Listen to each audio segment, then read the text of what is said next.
Tuesday, January 16th, 2018, Monaco 64, home of alternative economics and contrarian views. I was a bit busy earlier on, so I haven't done a video yet today. I actually did write a small post on Steemit, which I will also talk about.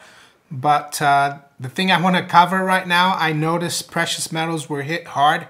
I was watching it on my mobile phone or my cell phone, and I saw that silver got hammered. And I was looking at the chart of silver.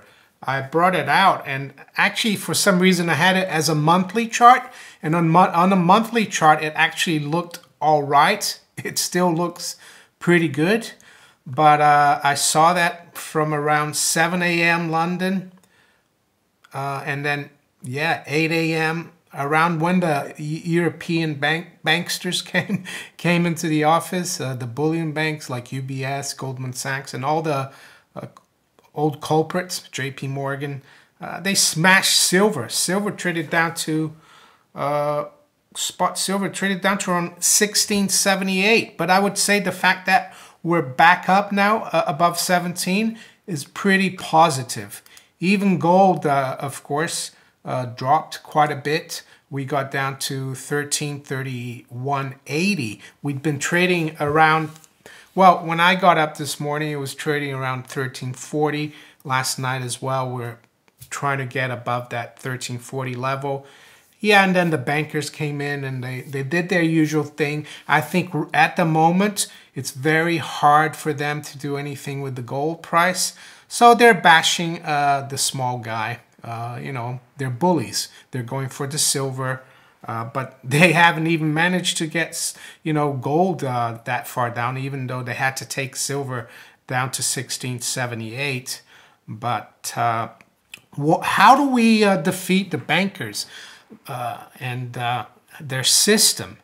It seems like there's no way out. Even this post I wrote today on Steemit is just a small post, and it's entitled "Bankers Still in Charge." And this is what I wrote. I said, I posted a report I made about the UK banking system and their close relationship with the government and big business a couple of days ago. That was about the bankers asking the government to bail out Carillion. Actually, the government let Carillion fail, but they're kind of bailing out the company and the projects it was involved. They're paying off a lot of the workers. So the taxpayer is footing the bill again for irresponsible lending from bankers. But I digress a little bit, but I continue here with my post on Steemit, which I'll put a link to below in the description. And it says, in this report, I noted how the banks on both sides of the pond in 2008 were bailed out, and that it does not matter who is in power, as they, the bankers, are the puppet masters. It has not taken long to find another story that indicates that President Trump, the man who's supposed to drain the swamp of corruption between DC and Wall Street, is nothing but just a puppet or pawn of the bankers. And I quote a story from Zero Hedge. I say, as Richard Belvins of the Free Thought Project has just reported, that President Trump just pardoned 5 megabanks for corruption while Americans celebrated Christmas. And there's a link to that story on Zero Hedge, how he's like gave amnesty to the Deutsche Bank, JP Morgan, Citigroup, HSBC, Barclays, the usual suspects, and how his businesses have huge loans from Deutsche Bank, like $300 million.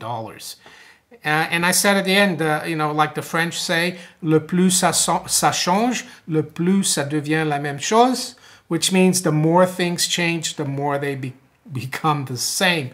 But anyway, going back to how to defeat the bankers, as you see, they're ingrained in everything. They control everything.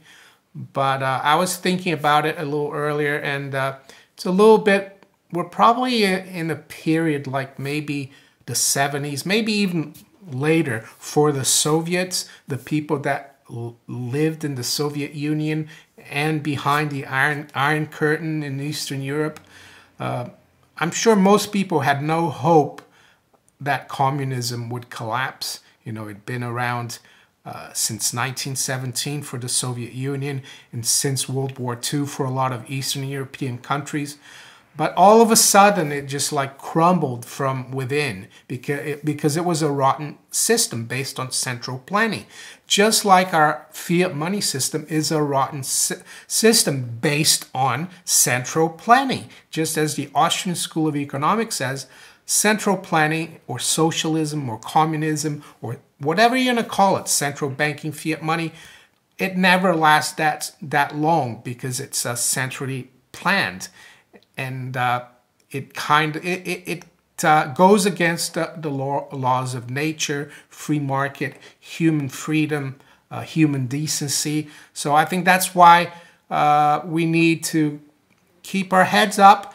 And the best way to fight the bankers is not to worry about their shenanigans.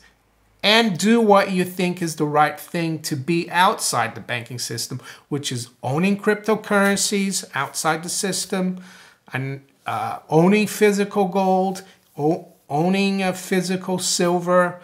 I know I have some mining stocks, which is within the system, but sometimes you do need to have an exposure. You can't completely leave the game, but do as much as possible. Don't deal with them. Don't borrow money from them if you don't need.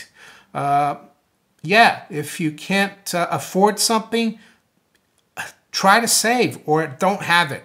You know, just because everyone has something, you know, it doesn't mean you have to go and borrow from bankers to have it. Yeah, and also don't buy into the even the alternative media. I listened to Lindsey Williams' latest video, which honestly, it was a waste of money to buy it. Lindsey Williams now thinks that Donald Trump was sent by God to make America, you know, and he said we're going to have huge prosperity. But once Trump is not president anymore, everything is going to collapse. And he said, God saved America and Trump is the savior.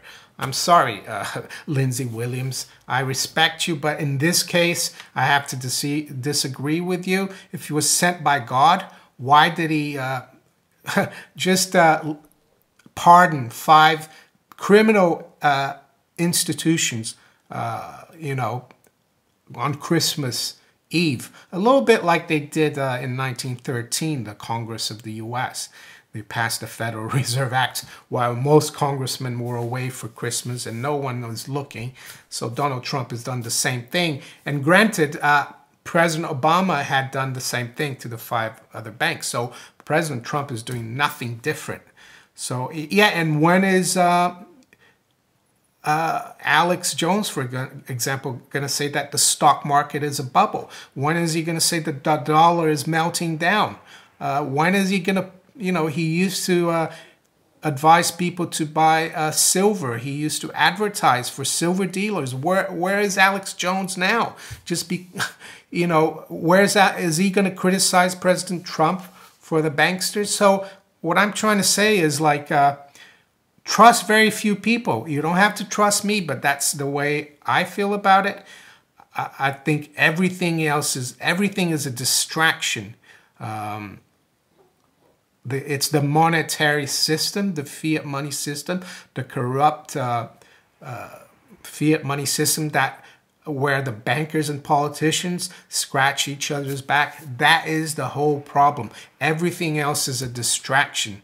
So we need to, you know, do the right thing and try to not play their game and keep our faith in that things will change. They can't. Things that are not sustainable will not go on forever. Am I saying the system is going to collapse overnight like it did during the Soviet Union? Probably, but I don't know when that's going to happen. But one day it will. The people like us, we won't be shocked, but a lot of people will not know what's happened. And so if you enjoyed this video, please like, share, subscribe to my channel on YouTube if you haven't. You can also follow me on Steemit. If you don't, sign up for Steemit. It's social media on the blockchain. You get paid Steem Power and Steem tokens for commenting or for posting. It's a great platform. And you can follow me on Twitter as well. So I'll talk to you later and take care. Bye.